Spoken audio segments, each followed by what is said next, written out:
बहराइच हिंसा और रामगोपाल के हत्यारों को लेकर जो नामजद आरोपी थे उनमें से आज 5 की गिरफ्तारी हुई। 2 ने भागने की कोशिश की, उनका हाफ एनकाउंटर किया गया। रुचि हमारे साथ इस वक्त हमारी सहयोगी जुड़ चुकी हैं। रुचि जी, क्या कुछ अपडेट अब ऑफिशियल अधिकारियों की तरफ से क्या बयान आ रहा है? देखिए, सरकार की तरफ से यही बताया जा रहा है कि जो हथियार छुपाया गया था उसको ढूंढने के लिए पुलिस वहां पे गई थी और इसमें आज 5 लोगों को गिरफ्तार किया है। कल एक को गिरफ्तार किया था और एक को गोली लगी है, एक युवक की गोली मार के हत्या की गई थी। इसमें आज 5 लोगों को अरेस्टिंग हुई है। इसमें मोहम्मद फ़हीम है, जो अब्दुल हमीद जिसका घर था जहां पर रामगोपाल मिश्रा की हत्या हुई थी, अब्दुल फ़हीम उसके बेटे हैं। मोहम्मद तालिम उर्फ सबलू, ये सबलू भी बेटा है अब्दुल हमीद का। सबलू की वहाँ ज्वेलरी की एक शॉप है, सबलू ज्वेलर्स करके। महसी जो जहाँ पे ये घटना हुई थी वहाँ से मुश्किल से 5 किलोमीटर दूर ये महसी कस्बा है, वहाँ सबलू ज्वेलर्स की एक दुकान है। मोहम्मद सरफराज है, ये भी नामजद था। अब्दुल हमीद है, ये नामजद था। मोहम्मद अफजल है, ये भी नामजद था। अविनाश एक अपडेट के साथ हमारे साथ जुड़े। अविनाश, क्या अपडेट आपके पास फिलहाल?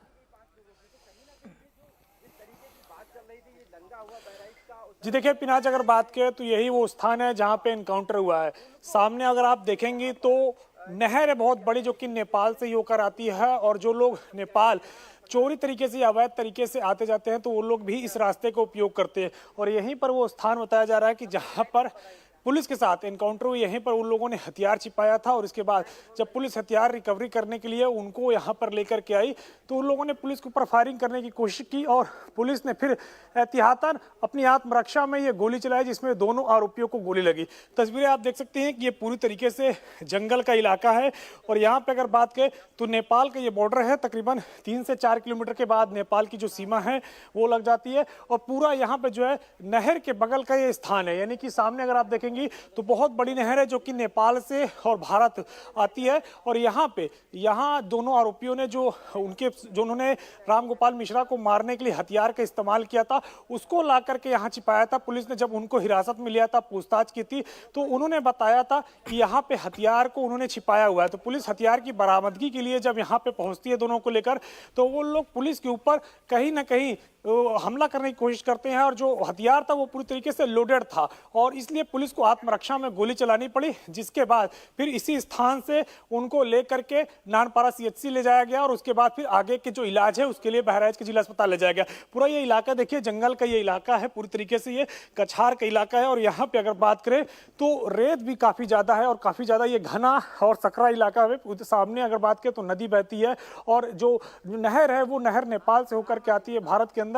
और इसके साथ साथ अगर बात करें तो ये पूरी तरीके से जंगल का इलाका है। यहाँ पे यानी अगर आप देखिएगा तो कोई भी बस्ती नहीं है, पूरी तरीके से ये यहाँ पे जंगल है और इसके अलावा कछार है, इसके अलावा जो है नहर है। और यहाँ पे भी देखिए किस तरीके से जो नीचे है वो पूरी खाई है और यहीं पर बताया जा रहा है कि हथियार को उन लोगों ने छिपाया हुआ था। और जब पुलिस उनको लेकर के यहाँ पहुंची और हथियार की बरामदगी करने की कोशिश की गई तो हथियार वो पूरी तरीके से लोडेड था और लोडेड हथियार को वो कहीं ना कहीं उठा के पुलिस के ऊपर फायरिंग करना चाहते थे, जिसके बाद पुलिस ने आत्मरक्षा में उनके ऊपर फायरिंग की और दोनों आरोपियों के पैर में गोली लगी हुई है। फिलहाल अगर बात करें तो पुलिस की एक टीम भी यहाँ पे तैनात है, चूंकि यहीं पर एनकाउंटर हुआ है कुछ देर पहले, तो जो तमाम सारे साक्ष्य होते हैं शायद उनको एकत्रित करने के लिए यहाँ पे पुलिस की जो टीम है वो भी यहाँ पे तैनात है। और इसके अलावा यहीं पर जब उनको गोली लगी और उसके बाद फिर यहाँ से जो सीएचसी है नजदीकी, वहां पे लेकर के जाया गया। इलाके को मैं एक बार पूरी तरीके से आपको दिखाना चाहूंगा। ये जो इलाका है पूरी तरीके से यहाँ ये घना जंगल है और यहाँ पे बड़ी बड़ी जो है घासें हैं और इसके अलावा अगर बात करें तो सरपत हैं, जहाँ पे कोई भी चीज छिपाना काफी आसान होता है। और यही कारण है कि उन लोगों ने जो रामगोपाल मिश्रा को मारने में हथियार इस्तेमाल किया था उसको ला करके यहाँ पे छिपा दिया था। और यहीं पर जब छिपाने के बाद पुलिस ने जब उनसे पूछा कि वो हथियार कहाँ है जिससे कि रामगोपाल मिश्रा की हत्या की गई है, तब वो पुलिस को लेकर के यहाँ गए। पीछे का स्थान आप देखिए, ये कछार है पूरा और यहाँ से अगर खेतों के रास्ते अगर आप नेपाल जाना चाहें, भागना चाहें तो आप नेपाल भाग सकते हैं। यानी कि यहाँ से 1-2 किलोमीटर के बाद अगर आप खेतों के रास्ते भागेंगे तो नेपाल भाग जाएंगे। और शायद यही दोनों आरोपियों की कोशिश थी कि पुलिस के ऊपर हमला करके यहाँ से वो खेतों के रास्ते या फिर अगर बात करें तो जो सामने नहर है उसके रास्ते वो नेपाल भाग जाए, जिससे कि उनको एक सेफ रास्ता मिल जाए। चाचा, आप यही के रहने वाले हैं? कितनी दूरी है नेपाल यहाँ से? जी 17 किलोमीटर है।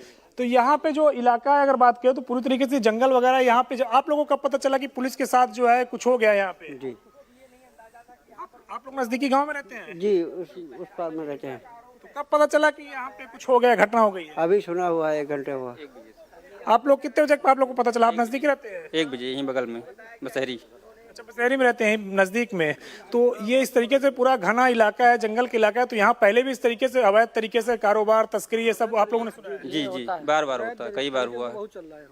क्या क्या हुआ है अब तक यहाँ पे? अरे बहुत कुछ हुआ, मर्डर तो बहुत ज्यादा हुआ है। मर्डर होता है, सबसे ज्यादा स्मैक का जो है सप्लाई होता है नेपाल से। बहुत रास्ता है ना, घना काले है, धंधे बहुत होते हैं यहाँ पे।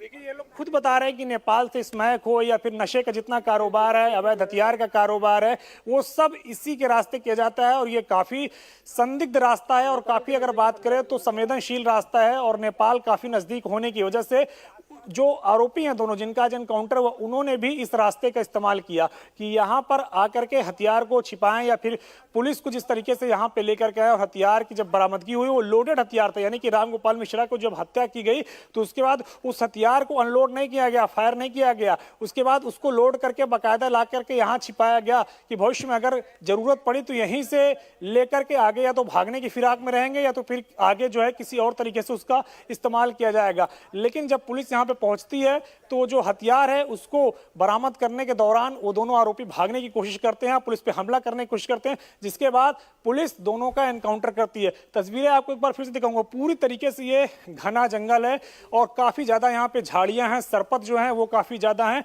और जो तस्वीरें देखिए, एक तरफ नहर है, पूरी तरीके से बड़ी नहर है जो कि भारत और नेपाल के दोनों देशों में ये बहती है। और यहाँ से नेपाल से जो कि ये नजदीकी इलाका है और यहाँ पे जितने भी अवैध कारोबार हैं, चाहे वो नशे का हो, स्मगलिंग का हो, इसके अलावा हथियारों का हो, इसके अलावा अगर बात करें तो जो भी जिस तरीके से अवैध जितने भी कारोबार होते हैं इंटरनेशनल बॉर्डर पे, उसका इस्तेमाल यहाँ पे जो अपराधी हैं वो करते हैं इन रास्तों का। और उसी का इस्तेमाल यहाँ पे अब्दुल हमीद और उनके बेटों ने किया है। तो ये दर्शाता है कि उनको पहले से पता था ये तमाम सारे काले कारोबार के दौरान कि किस तरीके से काले कारोबार करने के दौरान कौन से रास्ते अपनाए जाते हैं और किस तरीके से जो तमाम सारी चीजें छिपाई जाती हैं।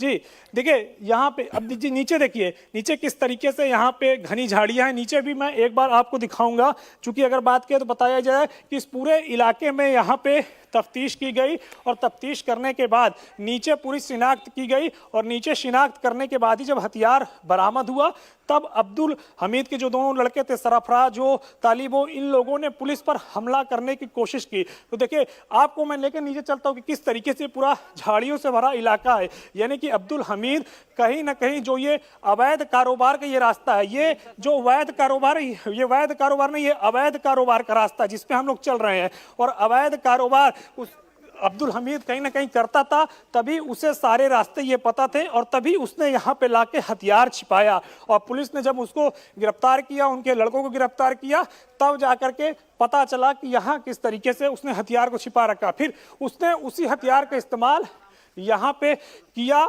किसको मारने के लिए? पुलिस को मारने के लिए। लेकिन पुलिस ने आत्मरक्षा में तत्काल फायरिंग की, जिसके बाद दोनों आरोपी घायल हो गए। ये तस्वीरें देखिए, हम उस स्थान पे जा रहे हैं जहां पे उन लोगों ने हथियार को छिपाया और पुलिस के साथ उनकी वहां पे कहीं ना कहीं हाथापाई हुई है। कहिए पुलिस ने आत्मरक्षा में जहां गोलियां चलाया वहीं पर देखिए ये किस तरीके से पूरा इलाका है, घना जंगल का इलाका है, बगल में नेपाल बॉर्डर है, खेतों से अगर आप पार करके जाएंगे। बताया जा रहा है कि इसी स्थान से बरामद हुआ है हथियार और हथियार बरामद होने के बाद फिर पुलिस से इसी स्थान पर अगर बात करें तो यहाँ पे झड़प हुई और झड़प होने के बाद फिर यहीं पर एनकाउंटर हुआ और यहीं से एनकाउंटर करने के बाद पुलिस दोनों आरोपियों को उठा करके ले गई। तस्वीरें आप इधर देखिए, ये पूरा जो गांव है नेपाल के बॉर्डर का ये गांव है और इसी गांव को अगर आप पार करेंगे तो दूसरी ओर नजदीक में नेपाल है और नेपाल लोग यहां से जाते हैं। और यहां से कोई स्थानीय गांव वाले वो खुद बताते हैं यहाँ तस्करी के लिए मर्डर हो जाता है, अवैध कारोबार के लिए मर्डर हो जाता है और इसके अलावा जो नशे का कारोबार है, स्मगलिंग का कारोबार है, वो सारे कार्य यहाँ से किए जाते हैं। तो यही वो स्पॉट है जहाँ पे किया गया। देखिए तो यही इस स्पॉट से ही अगर बात करें तो दोनों आरोपियों को गिरफ्तार करके जब पुलिस लेकर के आई, इसी स्पॉट पे उन्होंने हथियारों को छिपा करके रखा था और हथियारों को छिपाने के बाद जब हथियारों की बरामदगी यहां से होती है तो वो उसको उन हथियार जो लोडेड गन थी उस लोडेड गन से पुलिस पर हमला करने की कोशिश करते हैं, लेकिन पुलिस इतनी सजग रहती है कि तत्काल आत्मरक्षा में दोनों आरोपियों को मार गिराती है। बिल्कुल, इंडिया टीवी की टीम अविनाश हमारे सहयोगी इस वक्त उस जगह पर मौजूद हैं जहां पर एनकाउंटर हुआ था। एनकाउंटर किन परिस्थितियों में हुआ, वहां की भौगोलिक संरचना कैसी है, क्या स्थानीय लोग कह रहे हैं, हर अपडेट और तस्वीर सबसे पहले इंडिया टीवी पर।